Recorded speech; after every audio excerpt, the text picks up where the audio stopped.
तो question number 13 में जो आपको पूछा गया है, ठीक है, तो वो क्या है कि फर्स्ट 15 मल्टीपल्स का सम आपको बताना है, ठीक है, 8 का, ठीक है ना, जो आपको क्वेश्चन में बोला गया है।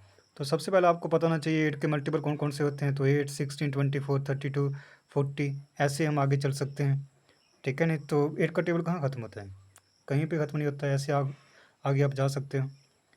तो हमको फर्स्ट 15 मल्टीपल्स का क्या करना है, सम बताना है इसमें।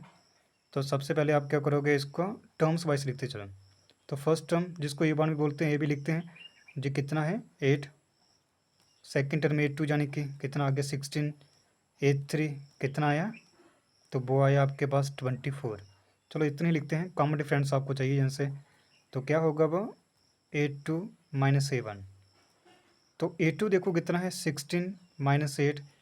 तो 16 को 8 से माइनस करोगे तो क्या आएगा 8 आएगा, ठीक है। कॉमन डिफरेंस 8 ही होगा क्योंकि 8 के मल्टीपल है ना, इसलिए।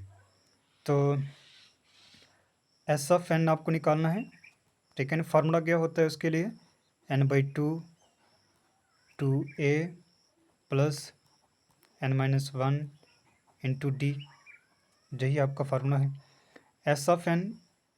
तो n कितना है आपके पास 15, क्योंकि 15 मल्टीपल्स का आपको सम उन्होंने बोला है।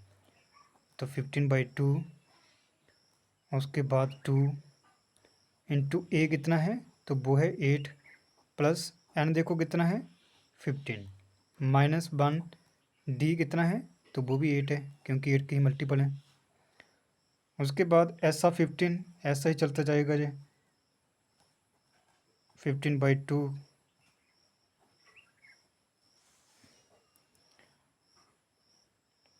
आगे देखो 2 इंटू 8 कितना हो गया 16 प्लस 15 माइनस 1 कितना है जी 14 इंटू 8 हम ऐसे लिख देंगे। और जहाँ पर देखो ऐसा 15 ऐसे लिखा 15/2। आगे देखो क्या आ गया 16 प्लस 14 इंटू 8। तो 14 इंटू 8 कितना होता है, करके देखो इसको जरा। 2